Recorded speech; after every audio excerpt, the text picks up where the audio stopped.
Hey everyone, it's Alex, and welcome to this first edition of the Marvel Snap Community Deck Showcase. In this video, you'll be seeing 5 unique deck lists, each of which was submitted by community members just like you, to be featured in this video. If you'd like to be in next week's video, we're going to be doing this weekly, all you got to do is down below in the comment section, you've got to comment your name, your deck ID and why you love it, and then the actual just straight up paste code from your deck list. Basically, I'm going to be going through the comments for this video to basically pick deck lists for next week's video. And I'd also like your feedback. Is 5 decks enough? Do you guys want to see more? Etc, etc. All advice and all feedback is appreciated. And if you'd like to support the series going forward, it'd be amazing if you hit the like button. It really does make a huge difference in the YouTube algorithm. With that being said, I'm so excited to present to you the first deck of this week. And the first deck we're talking about today is Mudbutton's Bounce. Mudbutton came up with this deck list, and it's absolutely fantastic because Beast is not a card you're seeing very often anymore. And the opportunity to kind of bounce cards to your hand and reduce their cost and basically kind of zoo the board out in miracle style turns is actually really damn cool, especially when you consider cards like She-Hulk, Titania, and others like Collector and Angela, which have kind of fallen off the meta lately, and suddenly we have a list that kind of utilizes them to interesting effectiveness. And this is what Mudbutton had to say. Mudbutton said that they had been having a ton of fun with this deck list in Platinum and Diamond. It utilizes Falcon, Beast, and others to bounce cheap bodies to cards like Angela, Collector, and Bishop. Bouncing cards gives you multiple on-reveal effects and lets you reposition cards in places where they may be better served. Ultimately, I think this was a really interesting deck.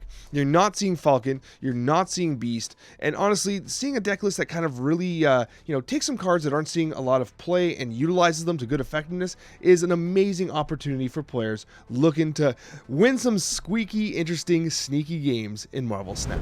The next community-submitted deck list that we're talking about today is Overhawk's Doc, Rock, and Lock. I love the name of the list as it is, but also you have a really interesting synergy between cards like Viper, Black Widow, Debris, and others to really be disruptive in a really unique and interesting way. I also really like the mechanic between the Dr. Octopus to pull big cards out from their hand and then punch them out with Shang-Chi, which is actually pretty damn awesome as well. So a lot of interesting things happening in this deck list, as well as the Rogue, the Green Goblin, and like you see a lot of cards that aren't really being used that often, including Magic. So let's take a look at what Overhawk had to say about this list. Basically, they said that considering the meta out there, they wanted an opportunity to counter the turn 5 and 6 plays of their opponents, and it's really fun, and they enjoy doing that. They said that it's not much of a 8-cube winner because you kind of like destroy their hand, I guess, with Dr. Octopus and Shang-Chi, and they're kind of like, well, I guess I got to retreat now. Dr. Octopus might have that effect on a lot of people, but a very reliable 2-cube winner, as stated by Overhawk. Regardless, Overhawk did suggest that it's really strong against on-reveal and destroyer-style lists, also very good against Silver Surfer, Sarah Miracle, Leaders, and Devil Dinosaur lists. I can see that being the case because with Shang-Chi, you're going to get a lot of value there with Devil Dinosaur based lists, and obviously stuffing their ability to draw cards is always going to be problematic for a lot of players.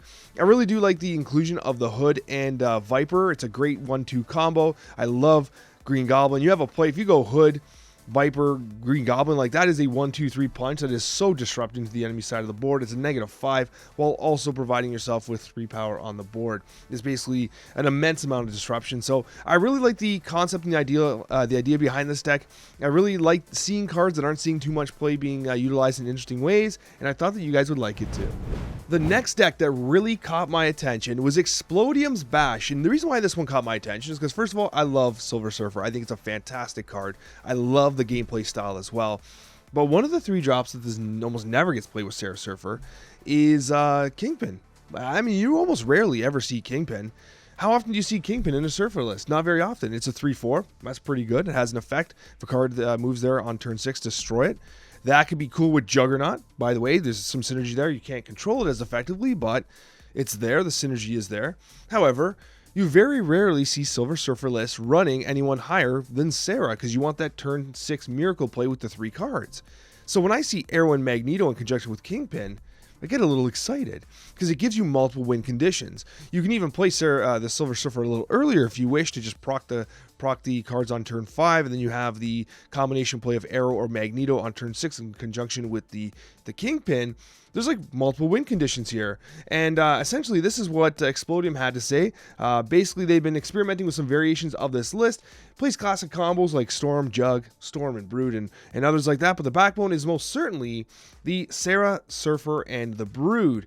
The major interaction between Kingpin obviously is between Jug, Polaris, Arrow, and Magneto. It's especially fun when you destroy 2 or 3 cards on turn 6 with Kingpin. It's also worth noting that one really interesting thing is that you can actually play Polaris on turn 6 in conjunction with someone like Juggernaut and then the Silver Surfer to basically have a 1 shot to go into Kingpin, a 2 shot to go into Kingpin, and then the actual proc of Silver Surfer, which is really interesting. They also apparently... Explodium had mentioned that they used to run Scorpion in this list instead of the armor, but decided to put armor in as a counter towards some of the meta decks they had been seeing. But regardless, I thought this was a really interesting list. Seeing Kingpin in a Silver Surfer list was really fascinating, and I think this is one I'm actually going to try on the ladder. On the most recent edition of the Marvel Snapchat, Coccia talked about how he believed that Zoo was actually making a bit of a resurgence. Now, this doesn't use any of the fancy pants Series 5 cards, but what this does utilize is a very interesting list of cards made by Swaggles called the Moon Zoo.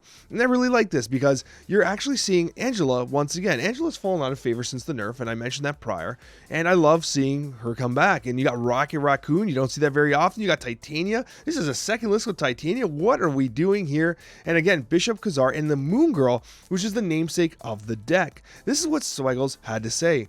Basically, they've been playing this around rank 65, and originally they were just making the deck to do quests and stuff, but ended up finding it pretty damn versatile and fun to play. They tested it with Nightcrawler and Blade, but ended up with Titania and Sunspot, so there are some some potential substitutions if you're interested as well. It's pretty much a turn 6 non-prio list. What you want to do is use Moon Girl, you want to use Quinjet to reduce the copies of everything, and then you can actually play She-Hulk and a bunch of 1-drops to fill the board in one turn, or even 2 She-Hulks if you happen to skip turn 5, which is pretty interesting as well. The Moon Girl She-Hulk combination skipping turn 5 with the Sunspot is actually pretty wild. I've not really seen that done very often. So Swaggles' Moon Zoo here is a really interesting take on a Zoo style list, utilizing, I mean, She-Hulk's going to be Pool 3 soon, guys, so utilizing a few cards that you might be able to get your hands on a little earlier than you'd expect. And the 5th deck list for tonight is Zitrix's Location Roulette, and I absolutely love this list. I'm not sure how competitive it is, but it is absolutely hilarious, and I had to feature it because I have never seen a deck list with not just Quake. Like, Quake is rare enough as it is. I've included Quake in some meme deck lists, but to see a deck list with Scarlet Witch, Storm, Rhino, and Magic all in one list is just mind-boggling to me. Tell me you hate locations in Marvel Snap without telling me you hate locations in Marvel Snap. I mean, it's kind of funny because locations are kind of top of mind right now. Like, a lot of people are getting annoyed with them and how many like annoying locations there are to play around. Like, you just want to play cards and play the game, and it's just like locations are messing you up nonstop.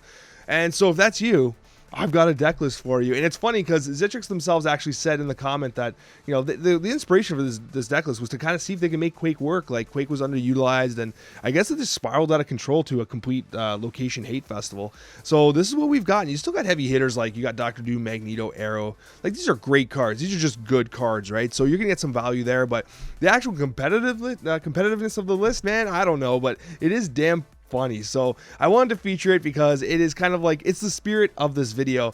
Give me something that's really unique. Give me something that you're having fun with, and give me something that people are going to be interested in seeing. This is beautiful. I love it. And as I said prior, if you'd like to submit your own deck list for next week's video, please do so below. Just give me your name, the deck list, and the reason why, a little explanation why you love it. And if you provided a comment last week and I didn't pick yours, just copy paste the comment from before and put it on this video. Like, there were so many decks I'd love to have chosen from.